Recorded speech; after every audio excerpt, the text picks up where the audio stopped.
इस कहानी की शुरुआत में दिखाते हैं कि 19 रिंग्स यानी अंगूठियां बनाई जाती है।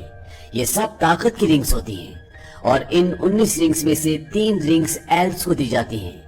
एल्व्स जाति के लोग बुद्धिमान, ईमानदार और अमर होते हैं। 7 रिंग्स दे दी जाती है बौनों को।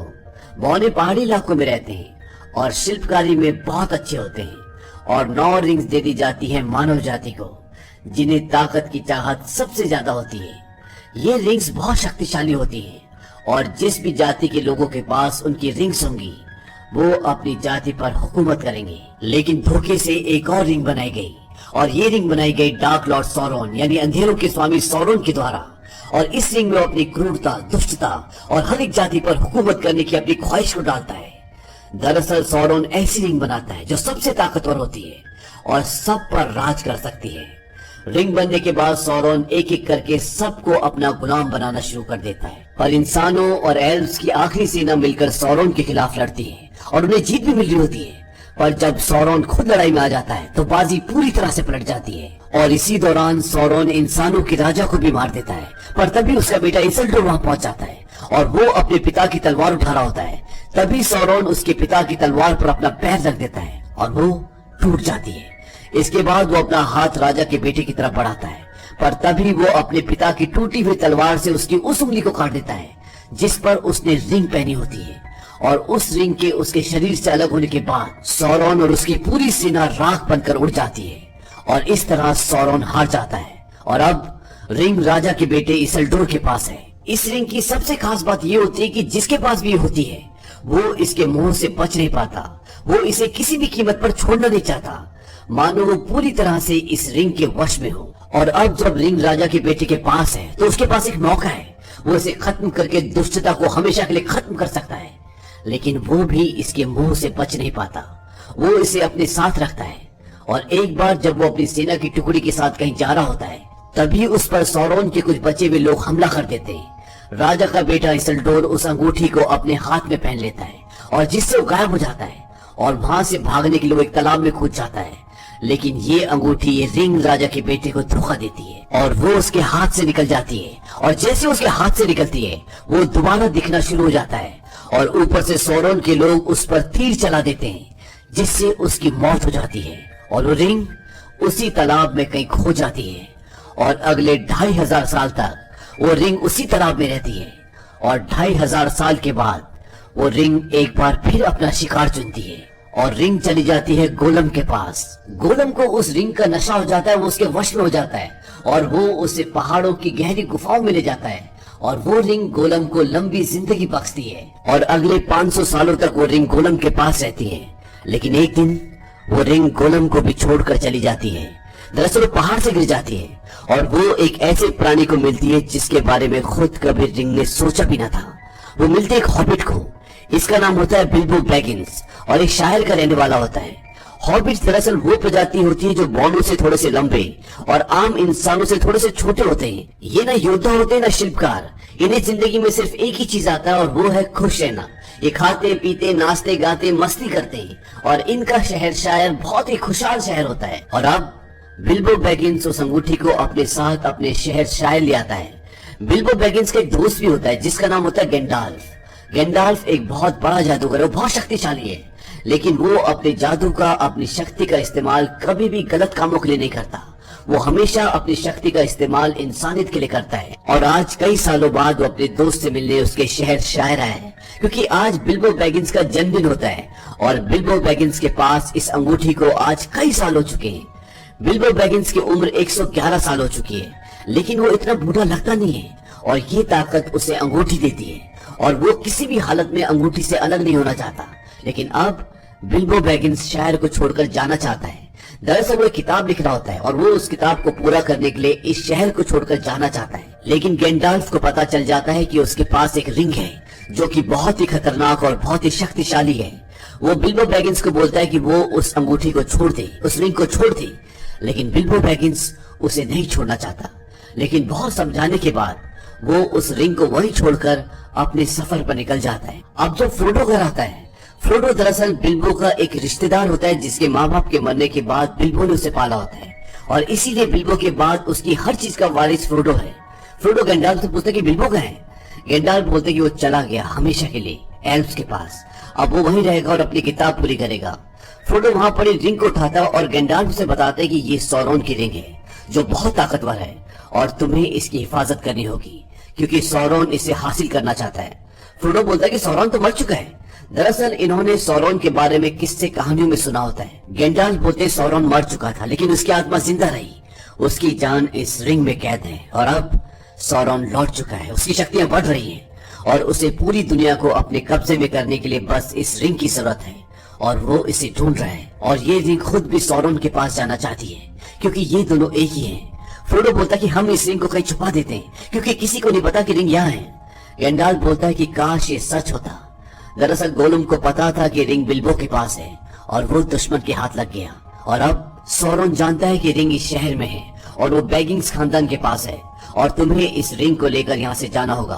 फ्रोडो उस रिंग को गैंडाल्फ को देना चाहता है पर गैंडाल्फ मना कर देते हैं क्योंकि गैंडाल्फ जानते हैं कि इस रिंग के मोह से बचना नामुमकिन है और रिंग अगर गैंडाल्फ के पास गई तो उनकी शक्तियां कई गुना बढ़ जाएंगी और क्योंकि ये एक अंधेरी की रिंग है तो इसका परिणाम बहुत गलत हो सकता है। गैंडाल्फ फ्रोडो को बोलते हैं कि तुम अभी के अभी इस शहर से चले जाओ और मैं भी अपने कुनबे के सरदार से मिलने जा रहा हूँ। वो अक्लमंद है और ताकतवर भी, उन्हें जरूर पता होगा कि क्या करना है। वो फ्रोडो को बोलते हैं कि सिर्फ दिन में सफर करना और सड़क से दूर रहना, मैं तुम्हें ब्री गांव में मिलूंगा। अब जब गैंडाल्फ वहां से निकलने वाले होते हैं तभी उन्हें लगता है कि खिड़की से उनकी बातें कोई सुन रहा है और जब वो खिड़की के पास जाते हैं तो वहां पर एक हॉबिट होता है जिसका नाम सैम होता है और ये फ्रोडो का दोस्त होता है। गैंडाल्फ उसे आदेश देते हैं कि तुम फ्रोडो के साथ जाओगे और उसे कभी अकेला मत छोड़ना। और अब सैम और फ्रोडो अपने सफर पे निकलते हैं और जब सैम और फ्रोडो आगे जाते हैं तो उन्हें दो और हॉबिट्स मिलते हैं, इनका नाम होता है मैरी और पिपिन और ये चारों मिलकर ये तय करते हैं कि ये ब्री गांव की तरफ जाएंगे जहां उन्हें गैंडाल्फ मिलेंगे। और जब ये रास्ते में होते हैं तभी एक साया घोड़े पर बैठकर आता है। ये चारों के चारों पेड़ के पीछे छुप जाते हैं और उस साये को एहसास हो जाता है कि रिंग आसपास ही है। फ्रोडो उस रिंग को ना चाहकर भी पहनने वाला होता है और ऐसा इसलिए होता है क्योंकि रिंग अपने मालिक के पास जाना चाहती है और एक बार फ्रोडो ने अगर रिंग पहन ली तो सौरोन के सैनिक को पता चल जाएगा कि रिंग आसपास ही है और वो इस रिंग को फ्रोडो से छीन लेगा।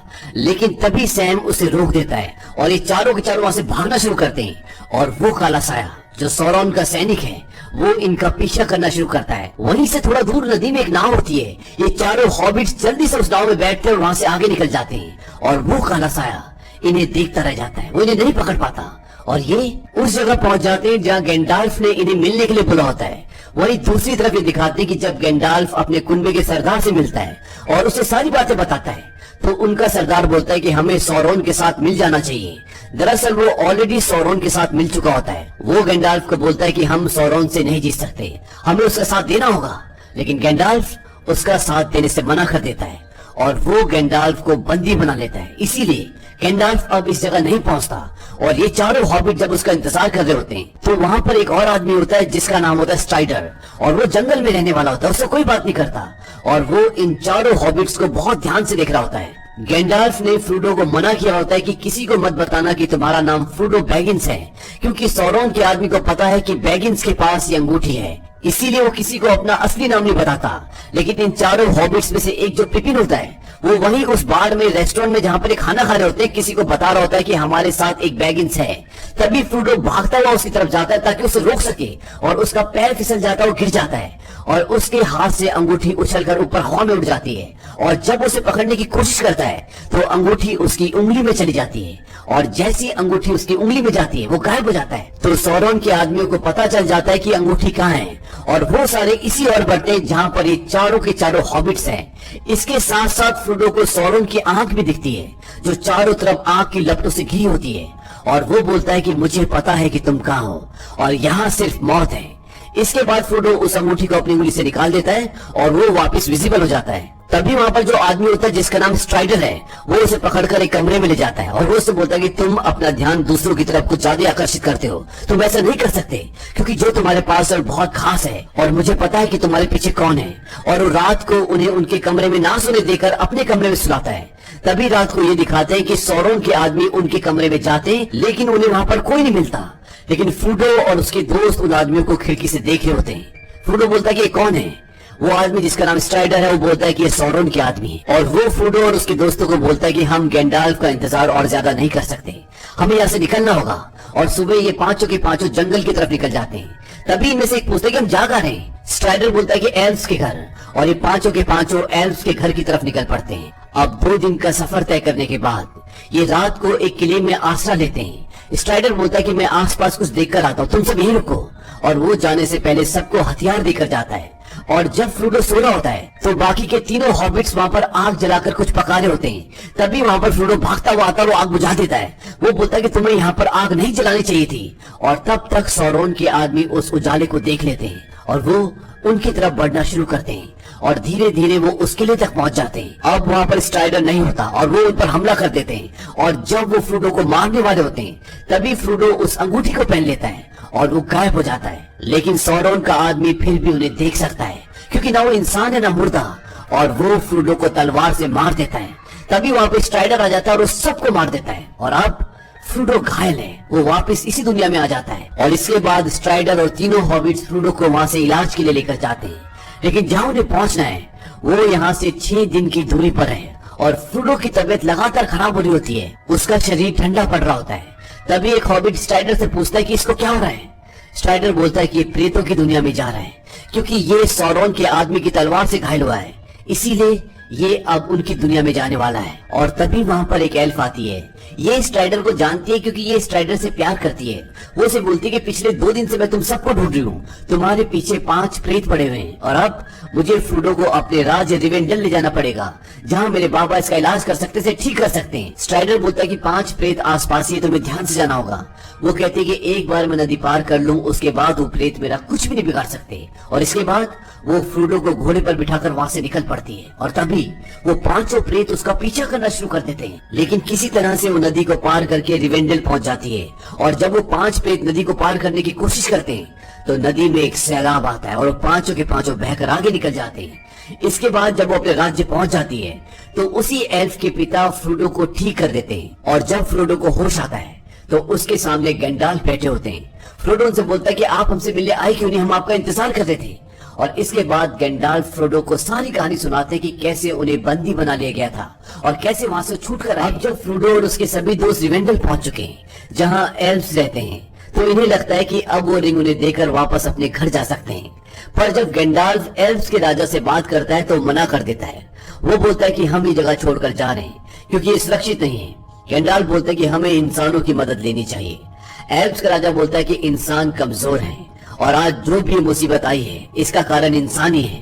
वो गैंडाल्फ को बताते हैं कि 3000 साल पहले मैं वहीं था जब सौरोन की उंगली काटकर ये रिंग इसल्डोर के हाथ आई थी। मैं उसे माउंट डूम की तहों में ले गया जहाँ पर ये रिंग बनाई गई थी, क्योंकि इसे वहीं नष्ट किया जा सकता है। मैंने उसे कहा कि इस रिंग को इस दहकते हुए लावे में फेंक दो ताकि इसे हमेशा के लिए खत्म कर दिया जाए, पर उसने मेरी बात नहीं मानी।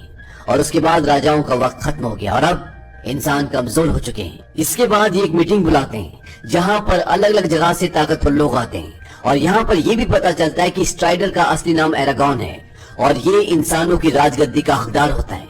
हालांकि उसे वो सब नहीं चाहिए, और ये इसल्डोर का वंशज भी है जिसने सौरोन की उंगली काटी थी और रिंग हासिल की थी। अब यहाँ जब सब आपस में इस बात के लिए लड़ रहे होते हैं कि इस रिंग को माउंट डूम की तहों तक कौन ले जाएगा, क्योंकि इसे वहीं नष्ट किया जा सकता है और वहाँ खतरा बहुत ज्यादा होता है, और इसके अलावा इन्हें एक दूसरे पर भरोसा भी नहीं होता। तभी फ्रोडो बोलता है कि मैं इस रिंग को वहां ले जाऊंगा। और गैंडाल्फ, उसके 3 हॉबिट दोस्त, बोनो के राजा का बेटा गिम्ली, स्ट्राइडर जिसका असली नाम एरागॉन होता है, एक एल्फ और एक और योद्धा बोरोमिर, ये कुल मिलाकर 8 लोग होते हैं जो इस रिंग को यहाँ से आगे ले जाने में फ्रोडो की मदद करने की जिम्मेदारी लेते हैं। वहीं दूसरी तरफ सौरोन की एक बहुत बड़ी सेना तैयार हो जाती है और इस सेना को तैयार करने में सबसे बड़ा हाथ उसका होता है जिसने गैंडाल्फ को बंदी बनाया होता है। और उसे पता है ये 9 लोग बर्फीले पहाड़ों से होकर उस अंगूठी को नष्ट करने के लिए जा रहे हैं, और वो उनका रास्ता रोकता है, जिसकी वजह से वो अब उन बर्फीले पहाड़ों से आगे नहीं बढ़ सकते। और अब इनके पास एक ही रास्ता है कि ये पहाड़ के नीचे से जाएं, यानी मौर्य की सुरंगों से होकर जहां बौने बसते हैं। लेकिन गैंडाल्फ वहां से नहीं जाना चाहते क्योंकि वहां बौनों के साथ साथ और भी बहुत सारी चीजें हैं जो बहुत खतरनाक है और वहां से जाना बहुत खतरनाक होगा। इसीलिए गैंडाल्फ बोलते हैं कि ये फैसला रिंग धारक करेगा, और फ्रोडो ये फैसला करता है कि हम सुरंगों से होकर जाएंगे क्योंकि उनके पास और कोई रास्ता नहीं होता। और अब वो सुरंगों के अंदर पहुंच जाते हैं, और जब वो अंदर पहुंचते हैं तो चारों तरफ अंधेरा होता है, लेकिन गैंडाल्फ अपनी छड़ी की लाइट जलाकर सबको रास्ता दिखाते हैं। और जब वो सुरंगों में और अंदर जाते हैं तो गैंडाल्फ रास्ता भूल जाते हैं। तभी फ्रोडो को एक अजीब सा जीव दिखता है और गैंडाल्फ के पास जाता है। वो कहता है कि हमारा कोई पीछा कर रहा है। गैंडाल्फ बोलते हैं कि गोलम है, पिछले 3 दिनों से हमारे पीछे लगा हुआ है। गोलम वही होता है जिसको सबसे पहले पानी में रिंग मिली होती है, और जिसके पास 2500 साल तक ये रिंग थी, और जिसे सौरोन ने गिरफ्त में लेकर ये पता लगाया होता है कि रिंग बैगिंस के पास है, और अब ये इनके पीछे है। फ्रोडो बोलता है कि वहां से छूट कैसे गया। गैंडाल्फ बोलते छूट गया या जानबूझकर छोड़ दिया। वो उसे बताते हैं कि दरअसल ये रिंग की मोह माया से अभी तक निकल ही नहीं पाया, और इसकी जिंदगी का एक ही मकसद है, और वो इस रिंग को पाना, और इसीलिए ये उनका पीछा कर रहा होता है। इसके बाद ये सब आगे बढ़ते हैं, और आगे जाने के बाद ये बोनो के खूबसूरत शहर पहुंच जाते हैं। इनके साथ जो बोनो होता है गिम्ली, ये शहर उसके भाई का होता है, पर अब ये पूरी तरह से वीरान है, क्योंकि ऑक्स ने यानी सौरोन के लोगों ने यहाँ सबको मार दिया होता है, गिम्ली के भाई को भी। अब जब ये सब गिम्ली के भाई के कब्र के पास होते हैं, तभी एक बहुत बड़ा दानव इन पर हमला कर देता है, पर ये सब मिलकर उसे मार देते हैं। लेकिन अभी भी मुसीबत टली नहीं होती। तभी बहुत सारे ऑक्स इन पर हमला कर देते हैं, और ये सब भागना शुरू करते हैं, पर ज्यादा दूर तक भाग नहीं पाते, और ऑक्स इन सब को घेर लेते हैं। तभी एक आवाज आती है, और सारे ऑक्स डर कर भाग जाते हैं, और ये आवाज होती है बालरोग की, जो पुरानी दुनिया का एक शैतान होता है। गैंडाल्फ बोलते भागो, तुम्हारी तलवारें यहाँ काम नहीं आएंगी, और ये सब भागना शुरू करते हैं। बालरोग यानी वो शैतान इन सबको मारने के लिए इनका पीछा करता है, और ये अपनी जान बचाने के लिए भागते हैं, और एक जगह पहुंचते हैं जहाँ पत्थर का पुल होता है। गैंडाल्फ सबको बोलते हैं इससे होते हुए आगे बढ़ो, और जब वो सब पुल को क्रॉस कर लेते हैं तभी वो दानव वहां पहुंच जाता है, पर गैंडाल्फ उसे वहीं रोक देते हैं और उसे पाताल की गहराइयों में धकेल देते हैं। पर वो गिरते गिरते गैंडाल्फ को भी अपने साथ खींच लेता है, और वो दोनों धरती की तहों में यानी छाया जगत में चले जाते हैं, और इस तरह ये गैंडाल्फ को खो देते हैं। इसके बाद ये बचे हुए 8 लोग आगे बढ़ते हैं और एल्व्स के घर पहुंच जाते हैं, पर एल्व्स फ्रोडो को अंदर नहीं आने देना चाहते, क्योंकि उसके पास अंधेरे की दुनिया की रिंग है। लेकिन जब इन 8 में से एक बोरोमिर एल्व्स को समझाता है तो मान जाते हैं। वही सौरोमन जो कि डार्क लॉर्ड सौरोन के साथ मिल चुका है, वो एक नई फौज बना चुका है, और इस फौज का नाम होता है ओरखाई, और ये दिन में भी लड़ सकती है, जबकि पहले वाली सेना जिन्हें और कहा जाता था वो सिर्फ रात को लड़ सकती थी। और अब सौरोमन अपनी फौज को रिंग लेने और इन सबको मारने भेजता है। वहीं ये 8 के 8 एक रात यहाँ रुककर नदी के रास्ते आगे निकलते हैं, लेकिन अभी भी गोलम इनका पीछा कर रहा होता है। इन्हें डर होता है कि कहीं गोलम इनका पता सौरोन को ना बता दे। अब ये नदी में काफी लंबा सफर तय करने के बाद एक जगह आराम करने के लिए रुकते हैं, और जब वो सब वहाँ बैठे होते हैं तो फ्रोडो वहाँ से थोड़ा सा आगे निकल जाता है। दरअसल वो परेशान होता है, और उसके पीछे बोरोमिर भी आता है, और वो फ्रोडो से उसकी रिंग छीनने की कोशिश करता है, पर फ्रोडो उसे रिंग नहीं देता, और जब वो उसे जबरदस्ती छीनने की कोशिश करता है तो फ्रोडो उस रिंग को पहन लेता है और वो गायब हो जाता है। अब जब फ्रोडो ने रिंग पहन ली है तो दुश्मन को उसका पता चल जाता है, और वो अपनी सेना के साथ वहां पहुंच जाते हैं। तभी वहां पर एरागोन आ जाता है, और वो फ्रोडो को बोलता है कि तुम यहाँ से जाओ, और वो दुश्मन का सामना करता है। अब इनके बीच और सौरोन की सेना के बीच में जंग शुरू हो जाती है, और इस जंग में बोरोमिर जो कि फ्रोडो से अंगूठी छीनने की कोशिश कर रहा था, उसकी मृत्यु हो जाती है। पर मरने से पहले वो सौरोन की बहुत बड़ी सेना को खत्म कर देता है, और उसे अपनी गलती का एहसास भी होता है। वहीं दूसरी तरफ फ्रोडो नाव के पास पहुंचता है, उसकी आंखों में आंसू होते हैं। वो सोचता है काश रिंग मेरे पास ना होती, काश ये सब कभी ना होता। तभी गैंडाल्फ की आवाज आती है, हम सबको भी यही लगता है, पर ये फैसला हमारे हाथ में नहीं है। हमें सिर्फ ये फैसला करने का हक है कि जो वक्त हमें दिया गया है उसे इस्तेमाल कैसे किया जाए। और ये शब्द सुनने के बाद फ्रोडो के अंदर आत्मविश्वास आता है, और फ्रोडो अकेला ही नाव में बैठकर आगे का